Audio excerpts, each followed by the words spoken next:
So again, RPR is a wholly owned subsidiary of the National Association of Realtors.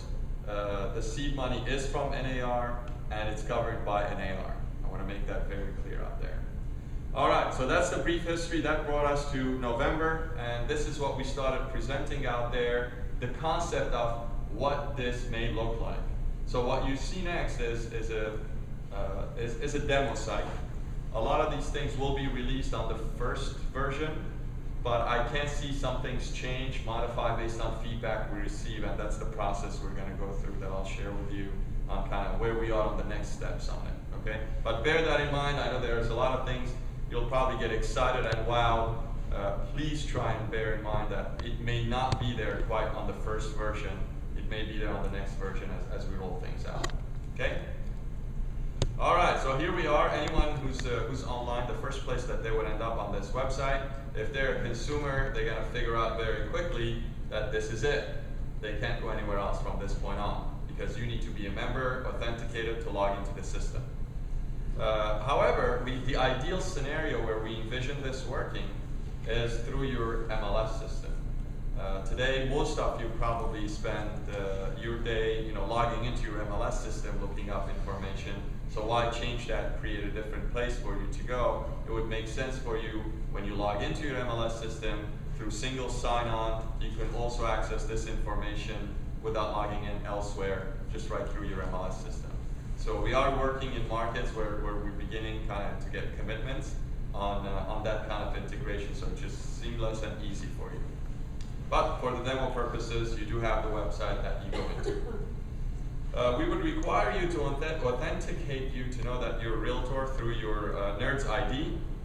Since most of you know that by heart, we figured a lookup tool is just unnecessary. Yes, we do have a lookup tool.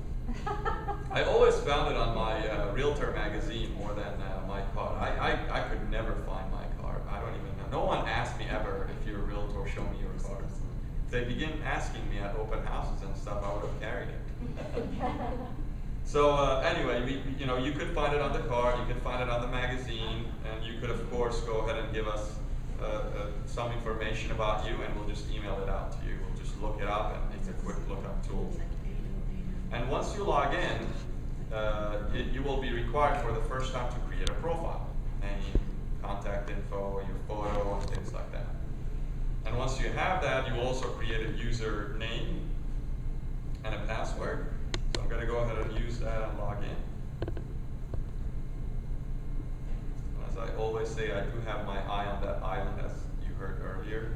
So I do have this login information on eBay. I'm waiting for that high bid that would make me retire on that island in Greece, which I'm going to lease for 99 years. 99 years. Okay. When you first log in, the system is smart enough to know where are you logging in. In this case, it knows that you are logging in from 95123 zip code, which is in San Jose.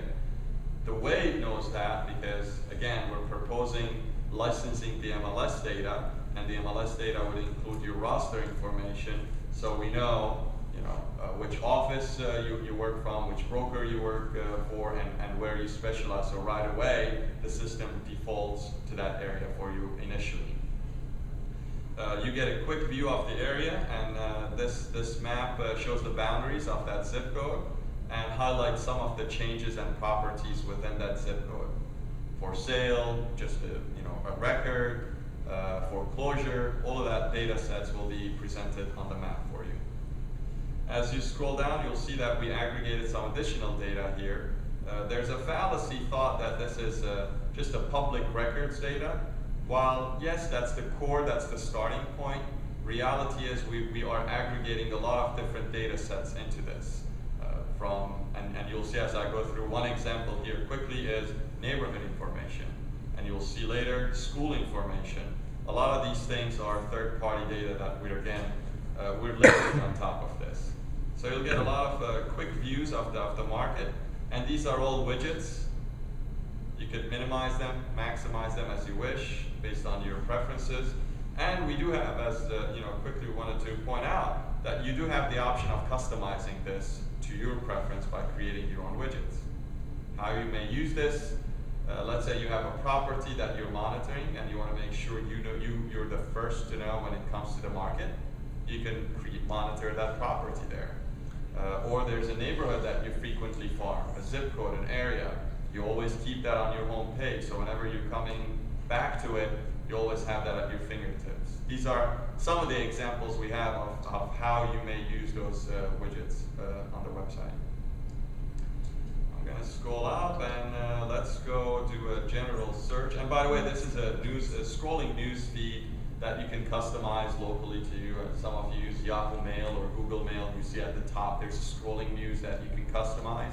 Similar concept that we have here. Perhaps you want NAR news, your local association has some news, your broker, things like that we envision having it there. I was opposed to that, by the way, just for the record. Said it's a distraction. But I was overruled. Okay, so we're gonna go ahead and do this. I'm just searching a general search. Much like any website, the first result you get is a list result. And I always, this is my personal preference, I always like to start at a higher level search, not too specific, and then use the tools available to narrow it down. It's always, I found it to be more effective than defining things too narrowly. So in this case, I started at a very, very high level, San Diego. I put the zip code in. I get a list view of all of the properties, and I mean it, all of the properties, counting records and foreclosure, everything is going to be there in one view. I could turn on or off any one of these facet search or filters, and that's how I can narrow things down. For example, if you select only foreclosure, I know that there are 234 in this example foreclosure properties. So I can only select to view that. So that's how you narrow your search down. We call that faceted search. That's a fancy way of saying it's a filter to narrow down your search results. That's all it is. You could elect to grab a couple from here. Actually, even before that, you may say, much like most of consumers out there, as a consumer myself, I prefer to view things on a map. And here's a view of that zip code on a map, where you can use some of the tools we have. You can draw a specific area within that. You can select a property and do radius search around it. You can do an optimized driving directions on that map as well. But probably more importantly, you want to meet the demands of some of your prospects. And I remember for me, when I moved to California, it was very important that I'm near an In-N-Out. You never know when you're going to need an In-N-Out burger, and you have to be close by. Hunger strikes, and nothing else will satisfy me. Either double with cheese. Animal style. It was important, So, but these are things, I'm making an elaborated example of some of the needs you have with your prospects, right? Where, say, I need to be near school, near this, or near my work. What if you can go ahead and overlay that data points right on the map, and now you know exactly where they are, and then you could create a radius search on it, and now use these map tools to create a very specific targeted market for you.